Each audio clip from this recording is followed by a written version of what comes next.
আসসালামু আলাইকুম সবাইকে। তো প্রথমে আমি তোমাদেরকে কিছু মাটির পাত্র দেখাচ্ছি। এগুলো হচ্ছে আমি উপহার দেব, আর আমি বুঝি কাকে কি উপহার দিতে হবে। হ্যাঁ, হ্যান্ডক্রাফটের জিনিস আবার অযোগ্য ব্যক্তিদের দিলে কদর করে না, এটা হলো সবথেকে বড় কথা। আমি এই মাটির পাত্রগুলো এমনিতে অনেক সুন্দর, অনেক সুন্দর ফিনিশিং ছিল, তার উপরে আবার আমিও অনেক এর সঙ্গে কাজ জুড়ে দিয়েছি। তোমাদেরকে এখন দেখাবো। আমি প্রথমে এটা রং করে নিয়েছিলাম। প্রথমে একটুখানি এক চিলতে রং দিয়ে নিলাম। রং দিয়ে এটা আমি সব কিছু ফিল আপ করে নিচ্ছিলাম। প্রত্যেকটা পাত্রে আমি ভেতরের যে অংশ আছে সেটাই রং করব, আর গ্লাসে আমি রং করেছিলাম বাইরের অংশে। এই যে দেখতেই পাচ্ছ।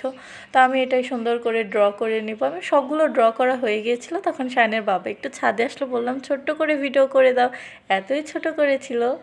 তো এটা হচ্ছে ফাইনাল লুক। তোমরা বেশি বেশি কমেন্ট করে জানাও। আর চাইলে তোমরাও কিন্তু অন্নপ্রাশন, আইবুড়ো ভাত, যে কোনো জন্মদিনের অনুষ্ঠানে এরকম একটা পাত্র আমার থেকে অর্ডার করতেই পারো। ভেড়ামারার ভেতরে আমি অর্ডার নিয়ে থাকি, এর বাইরে আমি অর্ডার নিই না। তো যাই হোক, আমি এখানে সুন্দর করে সব কিছু প্যাকিং করে নিচ্ছিলাম। আর বার্থডেটা ছিল আমার খুব কাছের একটা ফ্রেন্ড সুখেনের। আসলে বন্ধু আবার তিন প্রকার হয়, তো বেস্ট ফ্রেন্ড, শুধু ফ্রেন্ড, আর ক্লাস ফ্রেন্ড। হ্যাঁ, তো ও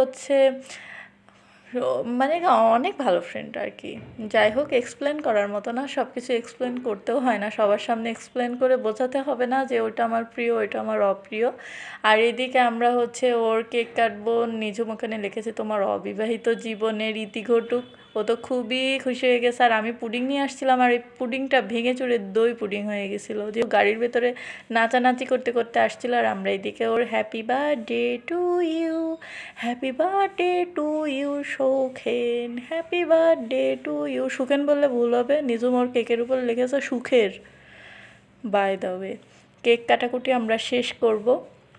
এই যে এবার সব খাওয়াখাওয়ি হচ্ছে। সায়ানে খাওয়াই দিচ্ছিল ওয়ালিদ, আর আমি ওকে বলতেছিলাম যে এই সুখেন নাও, তোমাদের জন্য গিফট নিয়ে আসছি, এটা তুমি আনবক্স করো। তো ও বলছে কী নিয়ে আসছো? আমার সংসার করার জিনিস মনে হয়, মানে বউ না, এদিকে সংসারের জন্য পাগল হয়ে যাচ্ছে। সুর আর কি হাসি! আর ও আবার খুদ ধরার জন্য বিদেশ থেকে পড়াশোনা করে আইছে, তার উপর ডিগ্রি নিয়ে আইছে। বলছে এই জায়গায় আমার এই জন্মসালটা 2025 দিয়ে দিতা, তাহলে এই দিনের একটা স্মৃতি থাকতো। আমি বললাম বেশি খুদ ধরলে সবগুলা বাড়িতে নিয়ে চলে যাবো নি, আমার নিজেরই যে ভালো লাগিছে ভাই, জানে ধরি নিয়ে আসলাম, নিয়াত করে ফেলিছি তোমার জন্যে। তুমি এবার বেশি বেশি প্রশংসা না করলে, গুছা টুসা যেভাবে নিয়ে আইছি বাড়িতে চলে যাবো আবার নিয়ে।